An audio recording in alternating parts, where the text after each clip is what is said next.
शांति। आज 18 दिसंबर 2023 है। जैसे गीता के 18 अध्याय और 18 अध्यायों में अंत में जो लक्ष्य अर्जुन को प्राप्त हुआ, जिसको उसने अचीव किया और एक्सेप्ट किया, वो था नष्टो मोहा स्मृति लब्धा। तो आज भी 18 तारीख को बाबा हमें यही लक्ष्य प्राप्त करने के लिए सच्चा गीता का ज्ञान और अपने इशारे दे रहे हैं। कैसे हम आत्माएं नष्टो मोहा और स्मृति लब्धा बन सके, आइए आज के दिन जानते हैं बाबा के अव्यक्त इशारे। गृहस्थ व्यवहार को संभालते हुए, सेवा करते हुए सदा उपराम रहो। याद रखो, मेरी सेवा नहीं, बाप ने दी है, तो निर्बंधन रहेंगे। मेरी गृहस्थी नहीं, मैं ट्रस्टी हूँ, बंधन मुक्त हूँ। ऐसी प्रैक्टिस करो।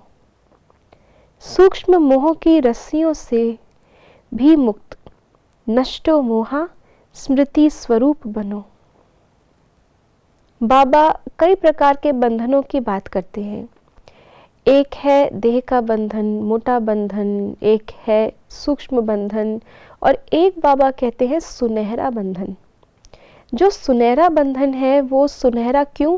क्योंकि वो बंधन लगता ही नहीं है। वो बंधन सुनहरे रूप से हमें आकर्षित करता है और हम उस बंधन में बंधते चले जाते हैं।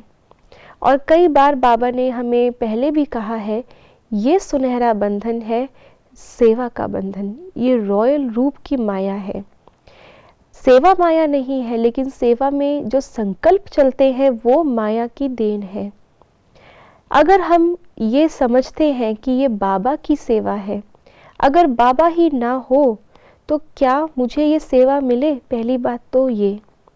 दूसरा, अगर सेवा ये मिल भी जाए और बाबा ना हो तो क्या ये सेवा मैं इस प्रकार से कर सकती हूँ जैसे मैं आज कर रही हूँ? तो ये सेवा भी बाबा ने दिलाई है, सेवा का तरीका भी बाबा ने बताया है, और जिसकी सेवा करनी है ड्रामा अनुसार वो आत्मा मेरे आगे आई है, तो मेरा उसमें क्या?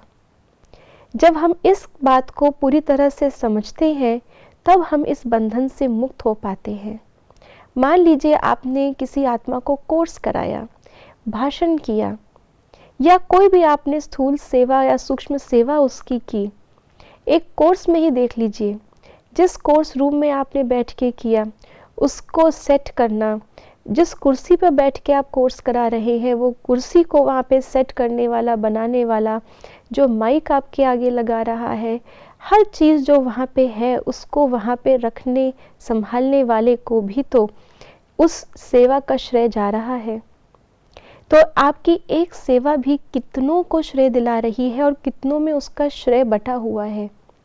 लेकिन वो मैंने कोर्स कराया तो मेरा स्टूडेंट है, ये माया है। इसलिए बाबा ने आज कहा ट्रस्टी। बाबा की सेवा है और बाबा एक आत्मा की सेवा में कितनी आत्माओं का सहयोग लेता है। अगर ये हमेशा हमारी स्मृति में रहे तो किसी भी सेवा से हम अटैच नहीं होंगे। अगर बाबा कुर्सी रखने वाले का भी भाग्य बना रहा है तो भले कल मुझे इतनी ही सेवा मिले, लेकिन उसमें भी मैं अपनी सेवा को बाबा की सेवा समझ करके पूरा संतुष्ट होकर के करूं, पूरी निष्ठा से और लॉयल्टी से करूं, तो ये भी मेरे लिए उन्नति का साधन है। तो इसलिए जब हमने अपने आप को बाबा पे समर्पित कर दिया, मन को समर्पित कर दिया, तो सेवा भी जो बाबा दे उसको करने के लिए भी मैं प्रस्तुत हूँ। यही संकल्प हमें नष्टो मोहा और हमेशा बाबा की स्मृति में रखता है। तो ये हमारे लिए सच्चा गीता का ज्ञान और उस गीता के ज्ञान को अपने जीवन में उतारने का सच्चा साधन आज बाबा ने हमें बताया। ओम शांति।